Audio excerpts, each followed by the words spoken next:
Bonjour et bienvenue sur État de veille. Aujourd'hui, je me concentre sur l'appartenance.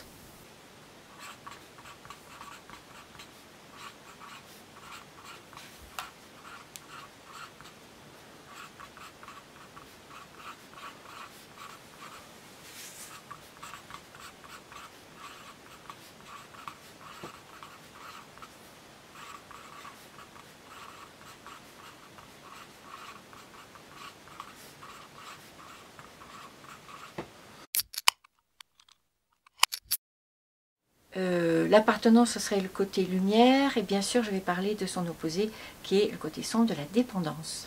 Alors pourquoi terminer ce cycle par l'appartenance? C'est parce que si je reviens à ma priorité qui est la santé, l'énergie, la maturité, nous avons bien déjà développé les trois conditions majeures, donc, qui sont les émotions à laisser vivre comme source d'énergie, l'attachement qui est à introduire et à maintenir dans notre vie. Et aujourd'hui, donc, ce serait l'appartenance au sens de comment passer de « je » à « nous » et sans perdre rien de sa spécificité, de son originalité, de son charme. Voilà. Alors, pourquoi terminer ce cycle comme ça? Parce que l'appartenance, ça dit quelque chose d'une incarnation sociale. Ça dit à la fois que je suis donc dans la conscience d'être un animal social. Animal, c'est tout ce que nous avons vu à propos du sensoriel, de l'énergie, des mammifères que nous sommes. Et aujourd'hui, je vais mettre le spot sur social. C'est je suis dans une collectivité, je suis dans un ensemble, j'ai à prendre en compte évidemment les contraintes, mais aussi tous les bénéfices d'être cet animal social. Alors, ça a mauvaise presse, souvent, l'appartenance, parce que sans doute on l'assimile avec le fait de propriété, donc comme si tout à coup j'allais être possédée par le groupe et non pas bénéficier de tout ce que le groupe m'apporte.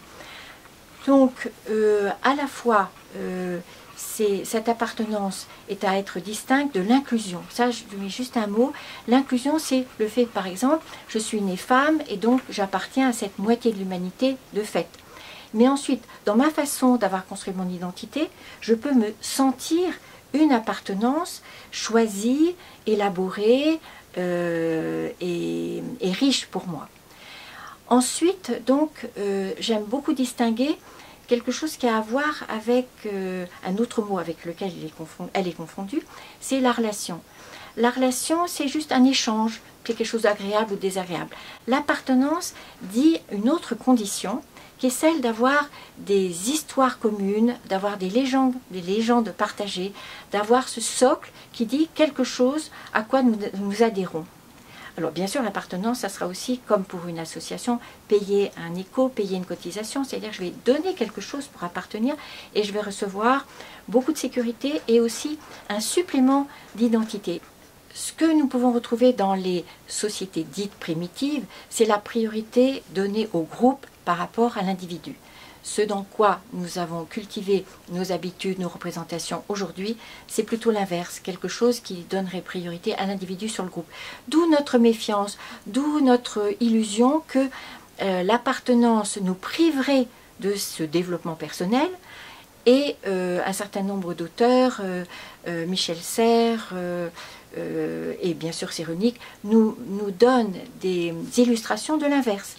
Plus j'appartiens, mieux je construis cette identité solide. On le voit surtout au moment de l'adolescence où, pour quitter papa, maman, les adolescents ont besoin d'avoir un maximum de groupes d'appartenance, de lieux, de ces sentiments d'être acceptés, accueillis et reconnus par d'autres personnes que la famille. Ensuite,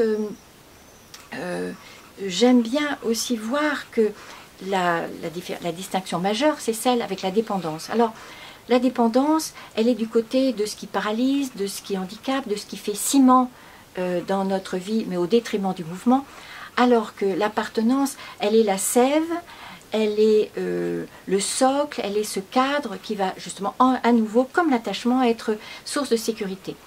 Je dirais que dès qu'il est question de dépendance, on est du côté du secret, donc de l'ombre, alors que l'appartenance, elle est célébration, elle est accueil, elle est partage, mais socialement reconnu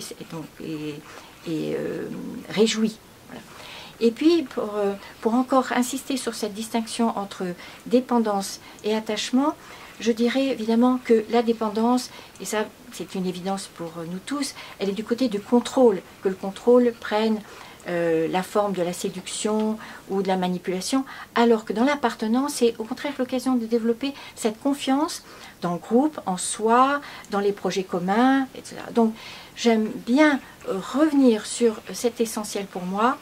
Les étapes d'attachement, ça sera comment pouvoir arriver à dire « je », et l'appartenance, c'est comment m'ouvrir à cette collectivité avec des engagements, avec la place laissée aux autres et avec la réjouissance de partager des projets.